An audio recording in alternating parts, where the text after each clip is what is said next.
My name is Cora Hayes. I am 34 years old, and for the past 4 years, I have been the proprietor of a small, cluttered bookstore called the Reading Nook, nestled in the heart of Port Blossom, a coastal town in Oregon where the scent of salt and pine is a constant companion. More importantly, I am a mother to my daughter, Willa, who is 5. She is the quiet, steady light in my life, a lighthouse guiding me through a fog that has, at times, felt impenetrable. For years ago, my husband, Leo, was lost to the sea.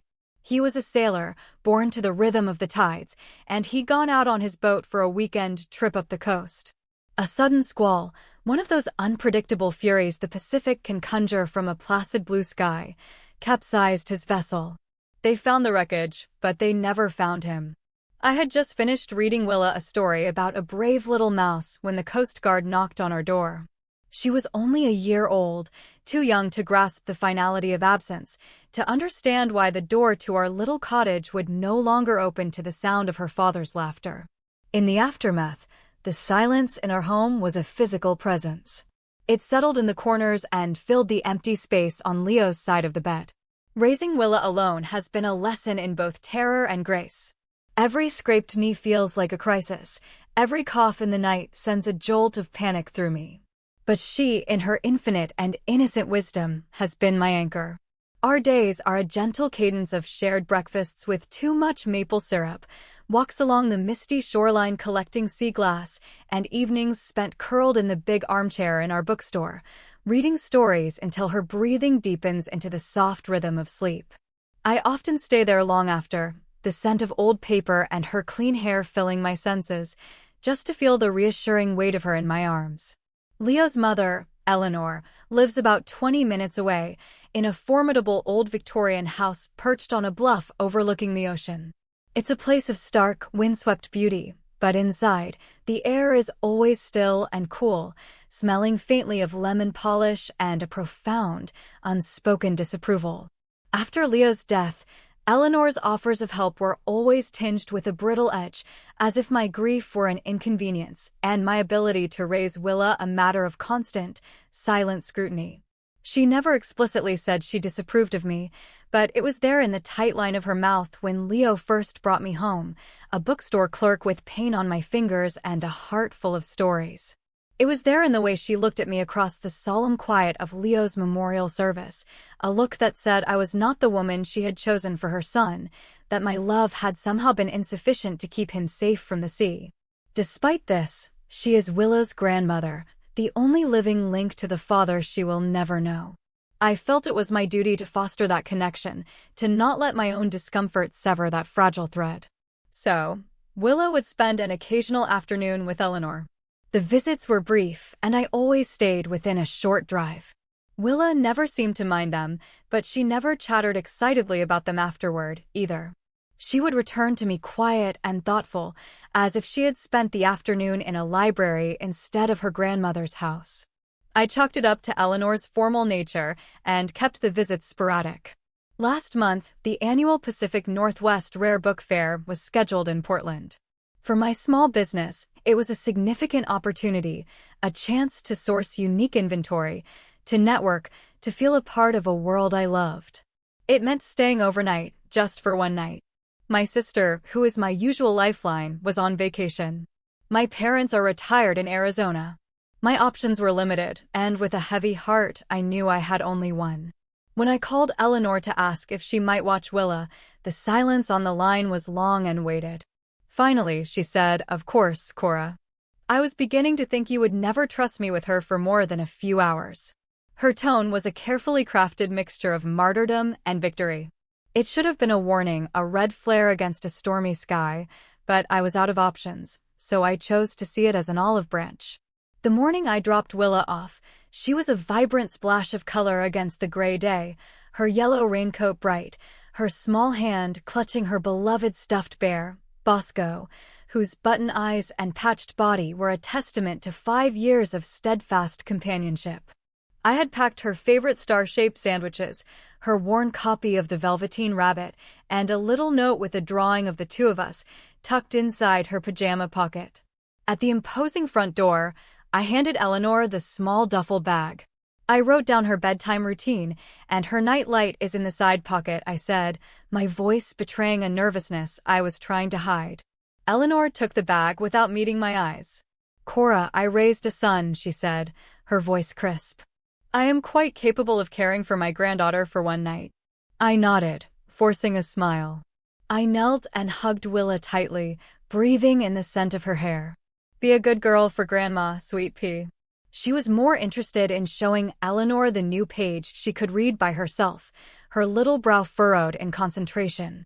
As I drove away, the Grand Victorian shrinking in my rearview mirror, I told myself it was just my own anxiety. It was just one night. Willa would be fine. But a knot of unease had settled deep in my stomach, a cold, smooth stone I couldn't dislodge. I didn't know then that I was right to be afraid. I didn't know that in the quiet, polished rooms of that house, a promise was being broken, and a secret was taking root in the heart of my child. I arrived back at Eleanor's house at 11 the next morning, just as I'd promised. The drive from Portland had been filled with a low-grade hum of anxiety, a feeling I'd tried to dismiss as simple separation pangs. I'd missed the weight of Willa's head on my shoulder, the sound of her humming to herself in the car. I imagined her waking up in a strange room, wondered if Eleanor had remembered to leave the door ajar the way she liked, or if she'd warmed her milk just so. The house on the bluff seemed to absorb the pale sunlight, giving nothing back. The curtains in the downstairs windows were drawn tight. There was no sound of cartoons, no sign of life from within. Usually, Willa would hear my car on the gravel and be a blur of motion at the door. I knocked, waited, and then knocked again. Eleanor opened the door, her expression unreadable. She looked pale, her silver hair pulled back in a severe knot. There were faint, dark circles under her eyes. She didn't smile or invite me in. She simply stepped aside. She's in the sitting room. Willa was perched on the very edge of a stiff, velvet armchair, clutching Bosco to her chest. Her small legs, clad in pink leggings, dangled above the floor. She looked up when I entered, but her face remained still. There was no rush into my arms, no triumphant cry of "Mommy." The cold stone of worry in my gut grew heavier. I crossed the room and knelt before her, keeping my voice soft. "Hello, my sweet pea. Did you have a nice time with Grandma?" She gave a small, jerky nod, her eyes fixed on a point just over my shoulder. I reached out to smooth a stray piece of hair from her forehead. She flinched, a tiny, almost imperceptible movement, but it was enough. It was as if she had forgotten the feel of a gentle touch. I glanced over at Eleanor, who stood in the doorway, her arms crossed over her chest. "We read a story," Eleanor said, her voice flat. She was a bit fussy at bedtime. She's probably just tired. I wanted to ask more, what kind of fussy? Did she cry for me? But the chill in the room was a deterrent. I stood, gathered Willa's bag, and murmured a thank you out of sheer, ingrained politeness. Holding Willa's small, cool hand in mine, I led her out to the car. Eleanor watched us from the doorway, a silent, statuesque figure, and did not wave goodbye. Once Willa was buckled into her car seat, I turned to face her, trying to keep my expression open and calm. "Did Grandma read you your story?" She stared out the window at the gray, churning sea. For a long moment, she said nothing. Then, her voice was a thread of sound, so quiet I almost missed it. "Mommy," she whispered, turning her wide, serious eyes to me. "Grandma said I must never, ever tell you about the angel in the cellar." The world stopped. The sound of the wind, the distant cry of a gull, the hum of the engine, it all faded into a deafening silence. My own heartbeat thudded in my ears, a frantic, panicked drum. "An angel's sweetheart?" I asked, my voice tight. "What did you see?" Her face was pale, her expression one of immense gravity, the look a child gets when they have touched a truth far too heavy for their small hands to hold. She was in a little room under the house. "The stone room," she said, her words tumbling out now, soft and rushed. "Grandma said she was a sick angel, and we had to be quiet so she could get better. But she wasn't flying. She was just sitting on the floor." I froze, my hands gripping the steering wheel. What did this angel look like, Willa?" "She was bigger than me. Like one of the big girls at school. She had a blanket but no bed. And she was crying, Mommy." Very quiet crying. She said her arm was sore. Willa's voice dropped even lower. Grandma got cross when I tried to look at her. She took my hand and pulled me up the stairs. She said it was our special secret to help the angel heal. And she made me promise not to tell you. My mind raced, desperately seeking a rational explanation. A movie Eleanor had shown her? A strange story she'd concocted? Willa had a rich inner world, full of imaginary creatures and whimsical tales. But this was different. This wasn't a story of magic and adventure. It was a story of confinement and pain. The detail about the sore arm, the quiet crying, it felt chillingly real. It did not sound like a game. My fingers, trembling, found my phone. I didn't call the police, not yet. My first instinct was to seek a steadying voice. I called Sophie, my friend and a retired social worker who had been a rock for me after Leah's death. I told her everything, my voice cracking over Willa's whispered words. Sophie listened without interruption. When I finished, her voice was calm but firm. Cora, children don't invent details like that. The specific sensory information, the stone room, the quiet crying, the sore arm, that's not fantasy. That's observation. You cannot ignore this. Her words cut through my panic and solidified into resolve.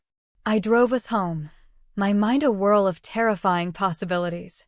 Once inside our little cottage, I settled Willa on the sofa with a cup of warm milk and her favorite picture book, trying to shield her from the storm raging inside me. I gave Bosco an extra squeeze and told her I had to make an important phone call. I went into the kitchen, closed the door, and with a hand that shook so badly I could barely press the numbers, I dialed the sheriff's office. I'm not sure if this is a real emergency, I began, my voice unsteady. But my 5-year-old daughter, she just told me she saw another child. A girl, locked in the cellar of my mother-in-law's house. The dispatcher on the other end of the line was patient and professional. She asked me to repeat Willa's story, every detail. After a moment of silence, she said, "Ma'am, we're dispatching a unit to the property for a welfare check immediately." I hung up the phone and stared at my reflection in the dark kitchen window. What if Willa was right? What if, at this very moment, a frightened little girl was sitting alone in the dark waiting? The fear that had been a cold stone in my stomach now ignited into something else entirely, a fierce, protective fire. I was done making excuses for Eleanor. I was done prioritizing a fragile peace over my own intuition. My daughter had trusted me with a terrible secret, and I would not let her down. The moment the call ended, fear receded and a cold, clear determination took its place. I would not sit and wait. I would not wonder from afar while minutes ticked by. My daughter had come home with a shadow in her eyes and a story of a crying girl in a locked room. That was all the proof I needed. I stood by the window of my cottage, my phone clutched in my hand, and watched the gray waves crash against the shore. Eleanor's house was a good 20-minute drive, much of it along winding coastal roads.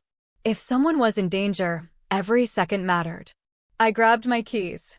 First, I went back to the living room where Willa was quietly turning the pages of her book, Bosco propped up beside her. The weight of her secret seemed to have lifted slightly, but the solemnity was still there in her eyes. "Where are you going, Mommy?" she asked, looking up. I knelt and kissed her forehead, my heart aching with a love so fierce it almost hurt. "I just have to go and check on something, my love. Auntie Sophie is on her way to come and read stories with you for a little bit." I had called Sophie right after the dispatcher, my voice terse with urgency. She lived just down the road and simply said, "I'm putting my shoes on." That was Sophie, unflappable, dependable, a human anchor in any storm. 5 minutes later, her car pulled into my driveway. I met her at the door and quickly recounted Willa's story again. Sophie's face was grim, but her hands were gentle as she went inside and sat with Willa, immediately engaging her in a conversation about Bosco's adventures. She created a bubble of normalcy for my daughter while my own world was tilting on its axis. The drive back to the bluff was a blur of mist-shrouded pines and churning ocean. The sea looked angry, its surface choppy and white-capped, a perfect mirror for the tempest inside me. I kept replaying Willa's words, a sore arm, quiet crying. I pictured that grand, cold house, a place I had always found emotionally barren, and now imagined it as something far more sinister, a prison. I pulled into the gravel drive and cut the engine. The silence was absolute. Eleanor's car was in its usual spot. All the curtains were still drawn. The house stood silent and imposing, as if holding a dark secret in its lungs. I walked up the stone steps, my own footsteps sounding unnaturally loud. I took a deep breath and arranged my face into a mask of casual concern before I knocked. Eleanor opened the door, her expression hardening when she saw me. "What is it now, Cora?" I forced a light, apologetic smile. "I am so sorry to bother you, Eleanor, but I think Willa left Bosco's little red scarf here. You know how she is. She can't sleep if his adventure outfit isn't complete." It was a flimsy excuse, but the best I could come up with. Eleanor's eyes narrowed.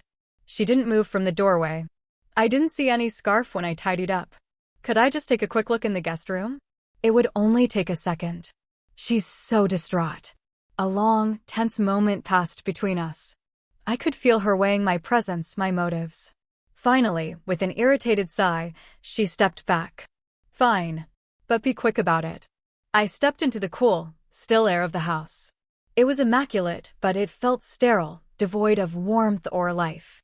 I walked purposefully past the sitting room and down the hall toward the guest room where Willa had slept, my heart pounding a frantic rhythm against my ribs.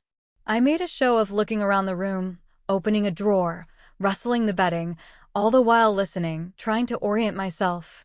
The cellar door, I remembered from a previous visit, was at the very back of the house, off a small utility pantry.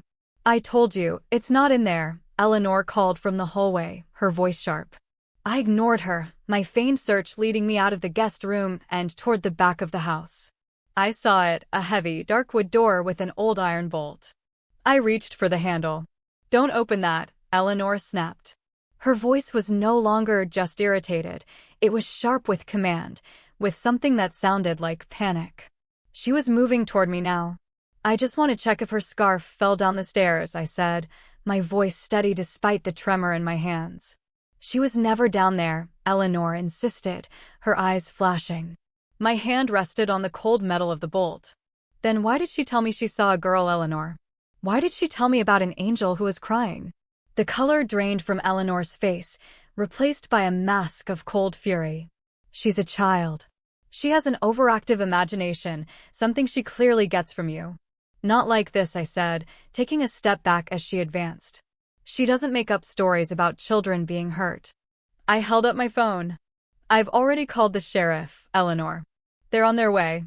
The transformation on her face was terrifying. It wasn't guilt or fear. It was a kind of righteous indignation, a chilling self-assurance. "You foolish, dramatic girl," she hissed. "You have no idea what you've just done. You're interfering with something sacred." Before she could say more, the distant sound of tires on gravel broke the tense silence. Through the front window, I saw the flash of red and blue lights painting the trees. A sheriff's cruiser was pulling up the drive. I turned and walked to the front door, opening it wide. Two deputies, a man and a woman, were already getting out of the car. "She won't let me into the cellar," I said, my voice shaking now with adrenaline and relief. "My daughter said there's a child down there." The male deputy gave me a short, grim nod. "Ma'am, why don't you wait out here on the porch? We'll handle this." I stepped outside into the cool, damp air as the deputies entered the house. I heard their calm, firm voices, then Eleanor's, raised in protest, indignant and shrill. There were footsteps, a sharp command, and then a heavy, resonant thud. One of the deputies called out, his voice echoing from the back of the house, "Sheriff, we've got a bolted door down here. Get a ram." And in that moment, I knew.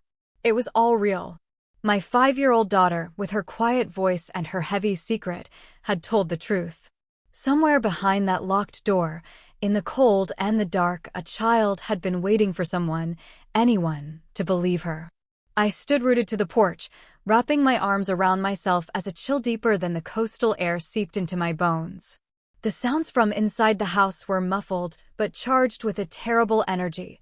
The sharp, authoritative voices of the deputies, Eleanor's continued, frantic protests, and then the sickening, splintering crash of wood giving way. A moment later, the female deputy's voice called out, laced with a mixture of shock and urgency. "We have a child. I repeat, we have a child. She's conscious. We need medical here, now." My throat constricted. I leaned against the porch railing, my legs suddenly weak. It was true. All of it. The logical part of my brain had clung to a desperate hope that this was all a terrible misunderstanding. But there was no misunderstanding a bolted door and a hidden child. They brought Eleanor out in handcuffs a few minutes later. Her face was a stony mask of defiance. There were no tears, no crumbling remorse. She walked with her chin held high, as if she were a martyr being led to her fate. As they guided her toward the patrol car, her eyes met mine for a fleeting second. They held not a flicker of guilt, only a cold, bottomless contempt. "You've ruined it," she muttered, her voice low and venomous. "You've ruined everything." A second cruiser arrived, followed by an ambulance that navigated the narrow drive with practiced speed. Paramedics rushed inside with a gurney and medical bags. I stayed back, feeling like an intruder on a scene of profound violation. Then I saw her. The girl. They were walking her out gently, one paramedic on each side.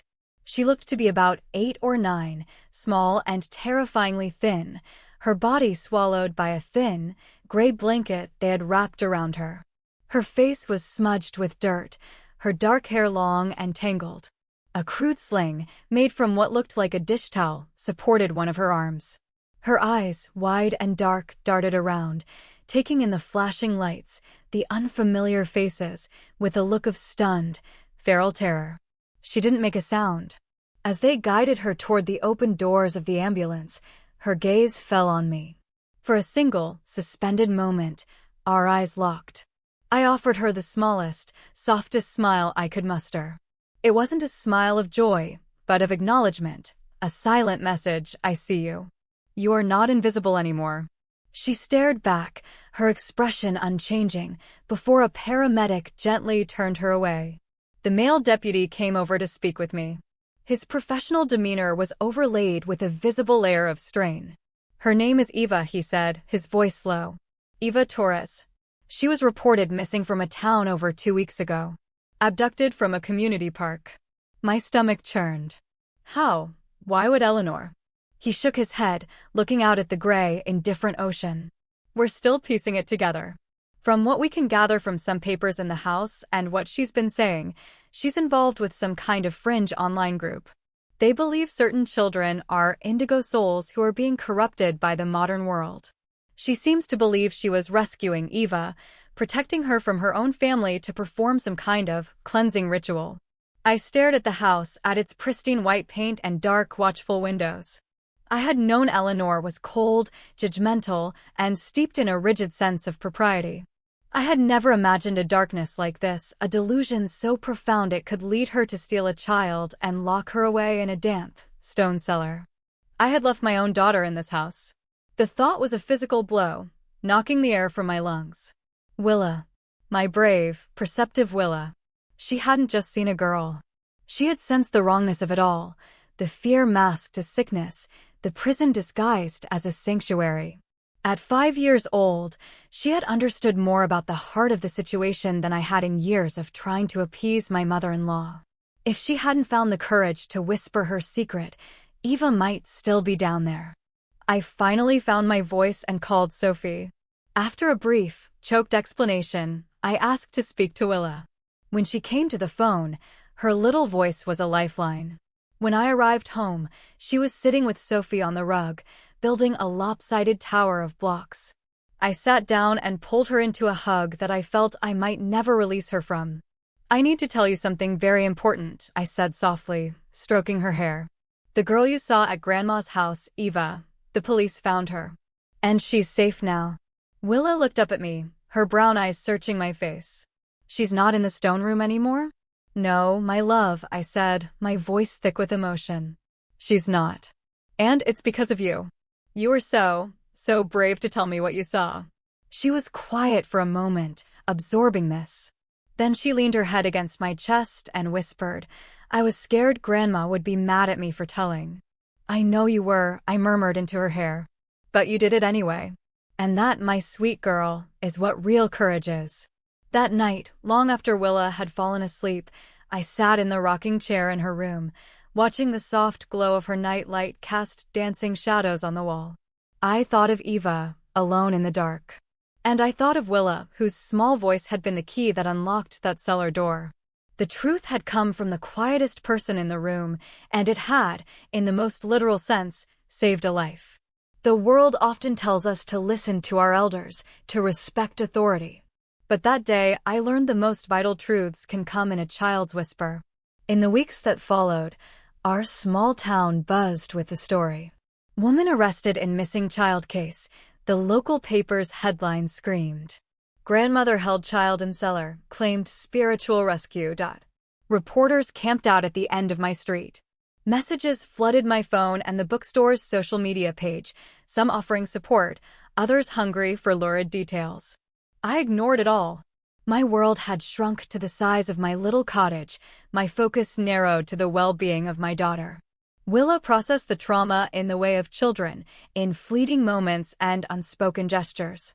For a week, she needed the hallway light on all night. She had a few bad dreams that left her crying out for me, her small body trembling. She stopped asking about Grandma Eleanor entirely, and I did not offer any information. Her world had been shaken, and my job was to be her unshakable ground. Sophie, with her quiet wisdom, suggested a play therapist who specialized in childhood trauma. I took Willa, and I sat in on the sessions, wanting her to know we were navigating this together.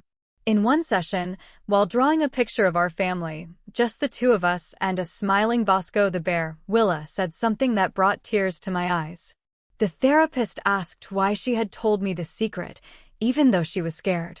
Willa looked at me, her crayon pausing over the paper, and said, "Because Mommy's hugs make scary things feel smaller." Those words were a gift. For 4 years, since Leo's death, a persistent fear had dogged my steps, the fear that I was not enough, that as a single parent, I couldn't provide the security and wholeness a child needs. But in that moment, hearing Willa's simple, profound declaration of trust, I felt a deep, resonant peace. I had done the most important thing right. I had made her feel safe enough to be brave. Eleanor's case moved through the legal system. She pled not guilty, clinging to her delusion that she was Eva's savior. But the evidence was damning. The hidden room behind a false wall in the cellar, the single mattress on the cold floor, the padlock on the outside of the door, Eva's testimony of being fed meagerly and told she had to be purified. It was not a misguided act of love. It was a calculated crime born of a twisted ideology she'd found in the dark corners of the internet. Eva was reunited with her family. I met her parents briefly during the investigation, a quiet, shell-shocked couple whose gratitude was overwhelming. Her mother embraced me, weeping, calling me a hero. But I gently deflected the praise. "I just listened to my daughter," I told her. That was the simple, monumental truth of it. The ordeal forced me to confront my own history with Eleanor. For years, I had walked on eggshells, swallowing my discomfort and ignoring her subtle barbs in the name of keeping the peace for Leo's sake, and then for Willa's. I see now that what I was keeping wasn't peace, it was a toxic silence. True protection isn't about avoiding conflict. It's about building strong, healthy boundaries to keep the darkness out. There would be no more visits. No more phone calls. Some bridges are not meant to be rebuilt, they are meant to be let go. One evening, about a month after it all happened, I was tucking Willa into bed. The house was quiet, filled with the gentle sounds of a home at peace. "Mommy?" she asked, her eyes sleepy. "Am I a hero?" I smiled, my heart swelling. "You are my hero, Willa." She seemed satisfied with this, pulling Bosco close under the covers and closing her eyes. I stayed in her room for a long time that night, not out of fear, but out of a deep and abiding sense of reverence. I listened to the steady, soft sound of her breathing, a sound that had become the soundtrack to my life. I thought about how easily the story could have ended differently. If Willa had been too scared to speak. If I had dismissed her words as childish fantasy. We are taught to look for heroes in grand gestures, in loud declarations and acts of dramatic courage. But sometimes, heroism is a whisper. Sometimes, it's a 5-year-old girl, clutching a stuffed bear, who finds the strength to tell a scary secret because she believes, with her whole being, that her mother will make it right. Willa taught me that listening is an act of love and believing is an act of empowerment. In listening to her, I didn't just save another child. I affirmed to my own that her voice, her perceptions, her truth, they matter. That is the greatest protection we can offer our children. That is how we teach them to be the heroes of their own stories.